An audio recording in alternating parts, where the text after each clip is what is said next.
Scaramouche, the first successful prototype of the Raiden Shogun, is as complex as he is menacing. The Husk of Opulent Dreams artifact set has taught us much more about this character than we could have ever imagined. In this theory, I'm going to explain the possible reason he's gone rogue from the Fatui, as well as how it's connected to his lifelong desire for the Gnosis of the Electro Archon. I'm also going to explore how his presence in the story thus far has been connected to why no new Electro Visions have been granted for quite some time. Special thanks to Wondershare DemoCreator for sponsoring this video, and stay tuned to the end for more information. Now, let's get into it. We learned with the release of Genshin Impact version 2.2 that the Balladeer has disappeared, and along with him he has taken the Gnosis of the Electro Archon. This might seem on the surface as the actions of a power-hungry and unruly individual, but as of 2.3, that appears to be something of an oversimplification. All Harbingers are said to have their own agenda according to Child, and now we've been given a great window into Scaramouche's. The Husk of Opulent Dreams artifact set is a beacon which shines a light on his motivations, but it's a little cryptic, making frequent use of metaphor. Scaramouche's agenda sees him striving for what he feels he was created for, a birthright he was denied by his creator, a formative event, resulting in a sense of insecurity. Following countless failures, Scaramouche was the first successful prototype of the Raiden Shogun. This we always knew, but what we didn't know was that the design's intent was to hold the Electro Gnosis, or as the Husk of Opulent Dreams describes it, a heart, which was for a time actually bestowed upon the prototype. However, when in his possession, he proved too emotionally compromised. The heart's legacy, as I've explored in several other videos covering the details of the Raiden Shogun, is one of loss, such that even in a state of slumber, he was unable to reconcile the sadness it contained. And so even in a state of sleep, Scaramouche wept. Raiden A determined quickly that he was too delicate to serve as the vessel for the Gnosis. Maybe Scaramouche's response was a natural one though. Perhaps any human would have reacted the same when exposed to such loss in an instant. A was unwilling to destroy the prototype and left him to sleep with his designed enhancements sealed away. But we don't know properly what her motivation was for preserving him. Reasonably speculative, we can guess that it was an act of pity, following the exposure of his innocent form to the same immense grief that she herself is only too familiar with. It seems A failed to consider the age-old adage, time heals all wounds. But her promise of eternity could accept no delay, so the prototype, whose original name is still unknown, wasn't given that time. And so the heart was removed, leaving him an opulent, yet immensely unfulfilled husk, a mere shadow of his potential.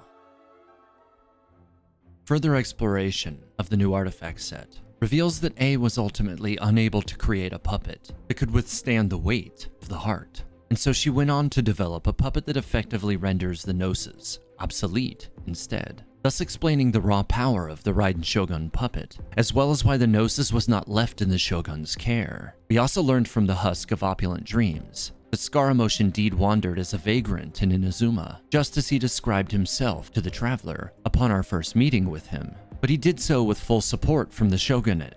He was not hunted, but he was not permitted to reveal his identity to anyone either. We thought for a time that he did not rightly know of his own origins, but that appears not to be the case. In fact, the new details reveal that after the heart's removal, his perception appears to be that he was rejected or unwanted. He feels as if he were built for a grand purpose, which he was never allowed to see through. Those thoughts have consumed him, as we learned from the Pale Flame Goblet quite a while ago. He grew to feel increasingly distant from and superior to humans due to his abilities and undying body. But despite all of that, the emptiness of his heart became the only thing that mattered. He couldn't feel anything. Eventually, he was found by someone described as a researcher, which is almost certainly the Harbinger Dottore, given his history for experimentation with machines and his own status as an enhanced human. Interestingly, if we look at the details of the Plume of the Pale Flame artifact set, we can see that from Dottore's very outset as a Harbinger, he made a bold claim to the first Fatus that he could manufacture that which you call a god, and I believe he's done just that.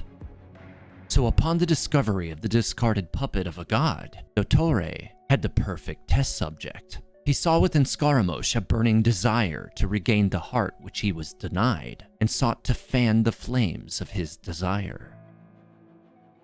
And so here's where I believe the new details get really interesting. It's said that the puppet obtained the heart it always dreamed of. It seems easy to take this as a representation of story developments, where we learned that he was given the Gnosis by Yae Miko.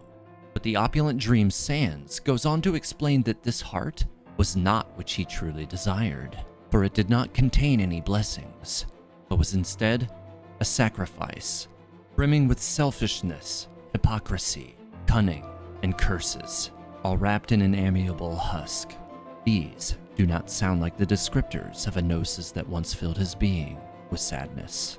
What they do appear congruent with is the concept of a delusion, but not just any delusion, rather a delusion built to emulate a Gnosis, potentially even one which serves as a counterpoint to the Electro Gnosis.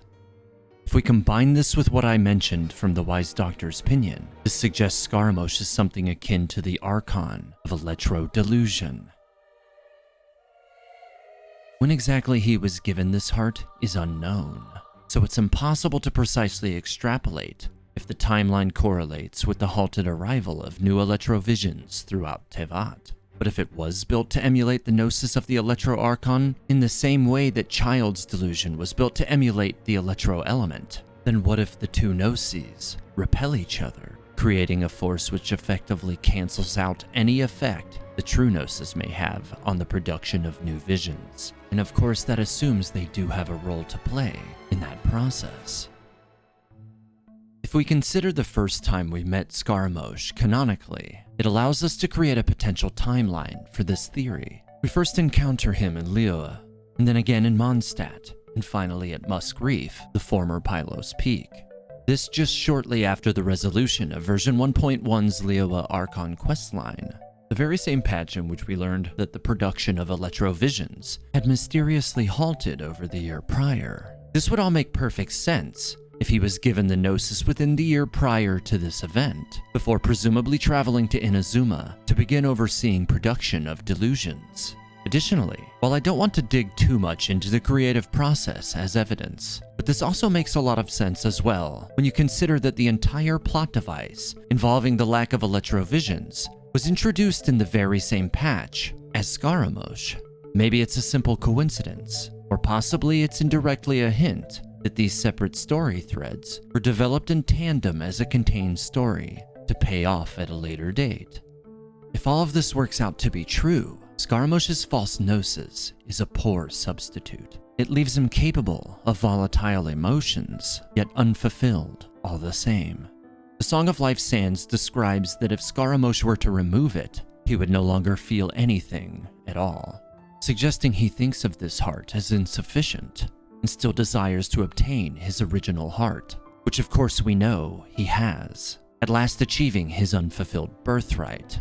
But to what end will this lead is where things get less clear. Let's explore what I believe to be the most likely scenarios. With the true Gnosis in hand, I foresee a probability for conflict between Scaramouche and the Raiden Shogun, particularly given the foreshadowing which exists within her voice lines establishing the concept that Raiden A believes she has the ability to shut him down at will. Another instance of Chekhov's gun if I've ever seen one, but because she feels that she owes him something, she chooses not to enact her will upon him. Where this detail is likely to steer the story is hard to say, but it represents a mercy she may well live to regret. All of this raises one very important question, however. After replacing his so-called heart with the Gnosis he was originally built to contain, what is to prevent him from once again being consumed by the loss and grief? After all, this is what caused A to consider the prototype too delicate to retain it in the first place. So then potentially, when we next meet the 6th of the 11 Fatui Harbingers, if he has gone through with reintegrating his lost heart, he may not even be the same anger-prone and volatile individual we met in the past. The gate of heavenly knowledge opened to him, and Ei and Mikoto's lifetime of hardships, war, and loss poured in once again, producing within him an unstable element, which might serve as an explanation as to why he's disappeared, instead of immediately attempting to usurp the throne of Inazuma. His original purpose is fulfilled, but his lifetime of desire to face down the god which rejected him has been torn asunder by the weight of her centuries' worth of loss. And there we have it. The balladeer has spent his life desiring a heart blessed by the gods, not knowing or not caring that its weight may bear significant impact upon his emotional stability. By reasonable comparison, it's possible that the cruel and volatile nature we've witnessed from him up until this point was brought forth by the tampering hands of Il Dottore and the Gnosis of Electro Delusion. Acting of his own volition, after obtaining the true Electro Gnosis and severing his influence by the Fatui, we could see a very different Scaramouche. A Scaramouche at war with himself. Raiden pitied her creation when she last burdened it with the horrific memories of the Electro Gnosis, and so perhaps, poetically, Scaramouche's own hand of defiance will be stayed by the pity he feels for Raiden after reobtaining his heart. What do you think could become of Scaramouche now that he's reobtained the sole purpose of his creation? Do you think it's possible that the Gnosis of Electro Delusion could be used in tandem with the true Electro Gnosis, canceling out its emotional impact, much the same as I proposed it cancels the distribution of Electro Visions? I'd love to hear your thoughts about it in the comments below. I spent most of this video discussing a seemingly evil harbinger who spent much of his life in search of a lost heart. But do you know who hasn't lost their heart? This video's sponsor, Wondershare DemoCreator. DemoCreator is an all-in-one screen recorder and video editor for Windows and Mac. If you're interested in capturing those big moments from your favorite games, or editing any other video media, DemoCreator provides a user-friendly and intuitive experience for the entire process. In fact, if you notice something during this video, or any of my future things you may have missed videos, or just something peculiar in-game you'd like to point out, and would like a chance to be featured in an upcoming video, try using DemoCreator to create and then submit your details or questions to teyvathistoria@gmail.com. Using their software, you can easily utilize one of 3 different recording options. New recording and screen recording both will record anything on screen at the time, but the new recording option enables on-screen drawing. The record game option is optimized for recording as the name suggests, and will record games at a chosen FPS while minimizing its impact on your system performance. Alternatively, you can simply submit a short video of yourself asking a question. DemoCreator provides all of the primary necessities every content creator needs, such as cropping, and speeding up or slowing down your footage for those details you'd like to highlight in slow motion. Last, but certainly not least, DemoCreator has a rich effects store from which you can download all sorts of video effects and transitions. If your clip is chosen, I'll feature it in one of my upcoming videos, and it is my plan to feature many of your questions as time goes on. Wondershare DemoCreator is a fantastic entry you can use to get your feet wet in the content creator space and score a chance to be featured here on the channel. Use the download link in the description to get started.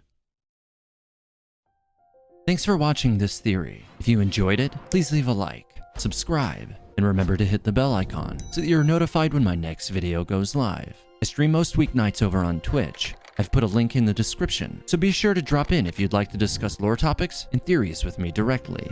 Thanks for watching Teyvat Historia. May the 7 guide you, travelers.